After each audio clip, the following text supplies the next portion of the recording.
podcast de hoje a gente vai falar sobre o impacto do uso dos anabolizantes, esteroides e das drogas na saúde e na qualidade de vida. A gente vai abrir agora uma caixa de perguntas para você, se você quiser agora mandar sua pergunta, a gente vai responder as principais dúvidas e os questionamentos que vocês têm sobre o tema. Enquanto isso, a gente vai explicar um pouquinho do que são esses esteroides e o que são esses anabolizantes, que estão assim, tomando conta e está sendo um assunto popular e polêmico na vida de todo mundo. Você quer começar falando dos anabolizantes, Vitórias?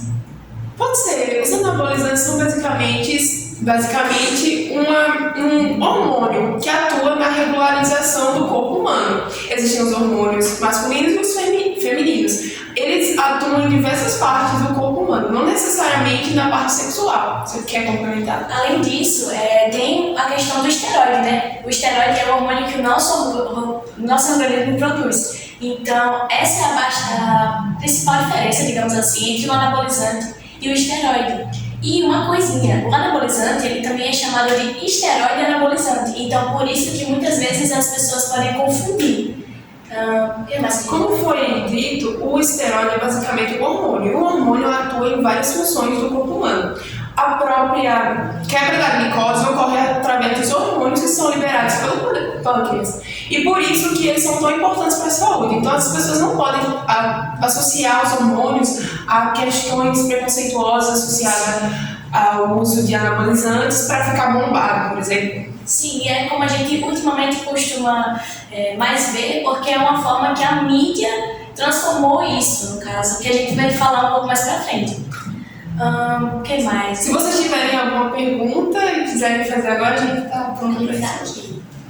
Já temos uma pergunta aqui de Lucas Pereira. Ele perguntou quais são os principais riscos à saúde associados ao uso de anabolizantes e como eles afetam a qualidade de vida das pessoas. Eita, riscos à saúde. Eu acho que é o principal ponto relacionado a anabolizantes, porque ele em excesso ele pode trazer mais malefícios do que benefícios. E isso principalmente atinge a população mais jovem, que ultimamente está com níveis de câncer de fígado. E as pessoas têm uma tendência a ficar shapeada a qualquer custo, se querer adquirir massa muscular em um curto período de tempo. Aí tem consequências que podem afetar o resto de sua vida. Então, a pessoa tem que ter consciência antes de usar os anabolizantes ou esteroides. Sim, principalmente agora que a gente vive num país tropical, o povo quer obter um corpo dos sonhos. Chega no verão e a pessoa já quer dar aquela marquinha, que é 50 anos em 5, plano JK, então nem sempre é bom. E quando ele é em excesso, ele pode trazer problemas principalmente cardiovasculares e hepáticos. Porque, basicamente, os problemas cardiovasculares estão associados ao acúmulo de gordura.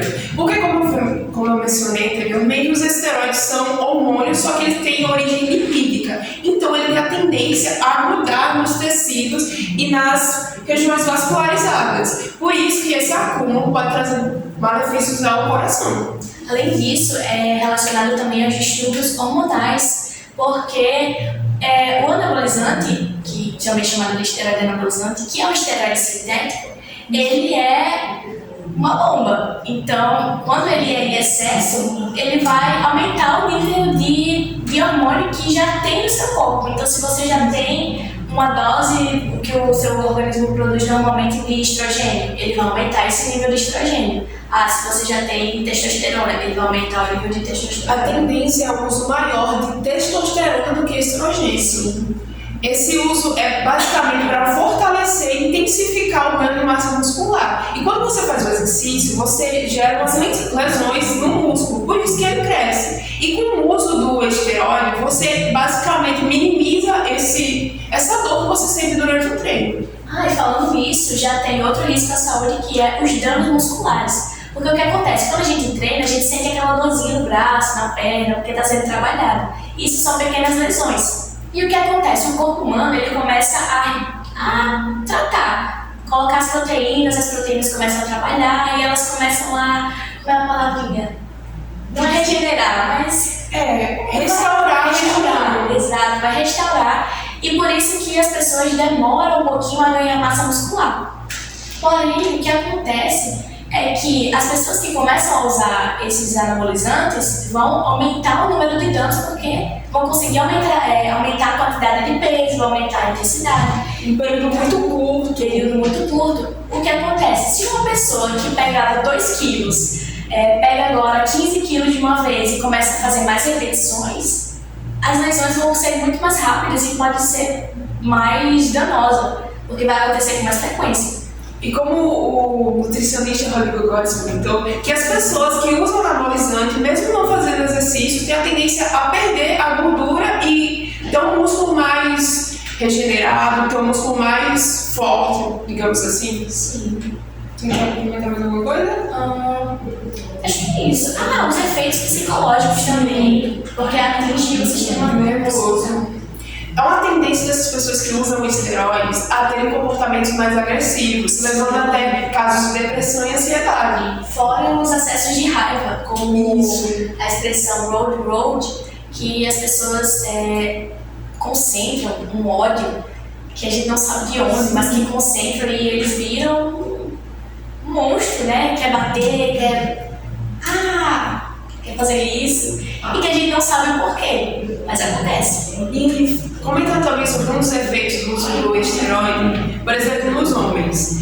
Quem já assistiu o filme Clube da Luta sabe de um dos personagens que é o Rob, e ele tem, durante sua carreira que ele fez fisiculturismo, ele conta que realmente usou o anabolizante e adquiriu a região mamária, a região da mama. Por quê? Porque ele basicamente teve um excesso da produção de testosterona. O corpo humano ele não consegue absorver essa quantidade excessiva. E o que ele faz? Ele basicamente equilibra com os hormônios femininos. A partir disso, começou a produzir mais hormônios femininos. E com isso começou a surgir a mama na região que não deveria surgir. Mas como que ele vai ter isso se ele é um homem? É porque basicamente os hormônios femininos que estão associados a isso, eles têm associações com as glândulas que produzem o leite, tipo a prolactina, e começa a aumentar e expandir essas regiões. Você quer comentar mais um pouco sobre isso? Não. Tem mais alguma pergunta, produção? Tem. Natália Silva, ela tá perguntando por que os asteroides anabolizantes dão acne e ela tá pedindo pra mandar um beijo. Um beijo! E mandem mais perguntas, viu? Sim. Pode começar? Vamos começar. Então, os hormônios esteroides, eles estão associados ao hormônio folículo estimulante, que ele está associado à produção de glândulas sebáceas, o óleo da pele. E quando você intensifica esses hormônios, há um acúmulo de óleo nas regiões do seu corpo, principalmente na região peitoral e nas costas. Quando você vê uma pessoa que tem muito excesso de acne, é sinal que ela usou e abusou dos usos de anabolizantes, porque é como se o seu corpo não conseguisse reagir ao uso excessivo dessas substâncias e começasse a expor esse óleo na forma de acne. Você quer comentar mais alguma coisa? Acho que não, acho que já basta. Mais uma pergunta? Rafael tá perguntando aqui como as redes sociais potencializam o uso do suco. Eita!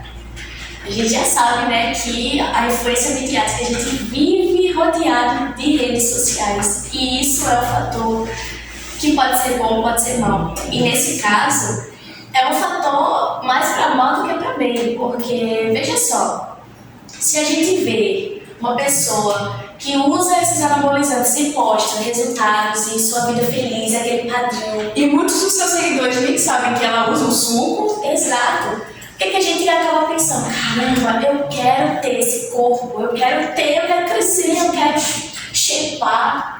E isso sem levar em consideração a todo o trabalho. As pessoas vendem uma ideia de um corpo ideal e a qualquer custo a gente não sabe o que está por trás dos bastidores. Exato. E é um padrão que veio com força ultimamente nos últimos anos. Então a gente vê, por exemplo, aquela barriga sequinha, projeto verão, aqueles músculos assim, ó, chegando. E isso é um impacto fortíssimo, porque as pessoas, como o Vitória falou, né? Ela não tem noção do que aquilo pode realmente trazer para a vida. Então, por isso que o número de casos de não é contrabando, mas de uso de anabolizantes de providência. É quase um mercado negro. Exato. Porque as pessoas começam a produzir esses hormônios em locais que você não sabe nem onde é. Por exemplo, pode ser em um porão de uma casa de qualquer pessoa e pode ser em uma região hospitalar. A gente não tem o controle, porque eles não são vendidos com apoio de órgãos e instituições responsáveis. Fora o uso de seringas, né, que pode ser aproveitado e pode passar diversas doenças. AIDS, por exemplo. Então é um negócio que vocês têm que, assim, manter na cabeça que... É um tabu, mas o que acontece? Existem nutricionistas e médicos responsáveis, endocrinologistas, que podem receitar isso para você se você quiser, né? E adquirir maior ganho muscular, mas eles vão receitar e falar que existem devidas consequências sobre essas ações. E vale ressaltar que quando existem essas receitas, é geralmente quando a pessoa precisa repor hormônios. Isso. Então, não uma dessas doenças, digamos assim, é o hipogonadismo, né? O hipogonadismo, que é uma tendência das glândulas não produzirem esses hormônios. E com isso, os médicos têm a tendência de receitar esses hormônios, como a testosterona, no caso dos homens. Mais alguma pergunta, produção? A Maria Santos acabou de perguntar algo bem relacionado com isso que vocês acabaram de falar. Opa. Que é como a necessidade de manter a aparência física idealizada através de anabolizantes pode dificultar a adaptação a uma vida sem essas substâncias. Então, a tendência é que quem usa o suco continuar usando e intensificar sua atividade na academia. Por quê? Porque você não vai ter a dor que uma pessoa tem normal praticando a academia. O seu músculo vai ser mais, digamos, uma palavra que associa, mais flexível. Não vai doer tanto quanto uma pessoa normal. E fora que a pessoa vai se sentir mais viril, vai se sentir mais energia, vai se sentir mais viva, por exemplo. Vai intensificar todas as atividades que você tem normalmente, até as atividades sexuais. Aí a pessoa tem a tendência a continuar e intensificar o uso do suco. Só que o suco traz consequências. Ele vai fazer o contrário. Por mais que ele tenha esses benefícios, como o Vitória acabou de falar, se for usado excessivamente, vai ser o oposto disso tudo. E principalmente o libido, né? O desejo sexual diminui bastante. O que mais? Que o número de espermatozoides dentro das pessoas diminui dos homens. E é uma tendência, por isso, as pessoas serem estéreis. Sim. A pessoa acaba usando isso, mas muitos não conseguem se recuperar e ficam estéreis 100%. E isso gera uma dependência, né? A dependência do suco, porque ela vai ficar obcecada. Então, isso também pode gerar essa preocupação excessiva com a aparência. Porque imagina, se uma pessoa tem esse uso excessivo, ela quer o suco. E aí ela vai. Por que ela vai querer esse suco? Porque ela tá no objetivo. Atuando basicamente como uma droga que você gera basicamente uma dependência. Mesmo sem intenção, você vai ter uma dependência. Porque vários setores, a mídia, o pessoal da academia, os instrutores que vão intensificar a mente também. Isso contribui muito, mas isso pode trazer várias consequências negativas. Por exemplo, a pessoa entra na academia para controlar a depressão e a ansiedade, começa a usar o suco e acaba 1000 vezes pior. Sim. Então nem sempre é uma boa ideia, sabe? Finalizando agora o nosso podcast, obrigada pela audiência e agradecendo aos nossos patrocinadores, que é Camille Zumar, que nos ajudou aqui com o suporte técnico. Então agradecemos muito a ele, agradecemos a nossa produção. E é isso, até o próximo podcast.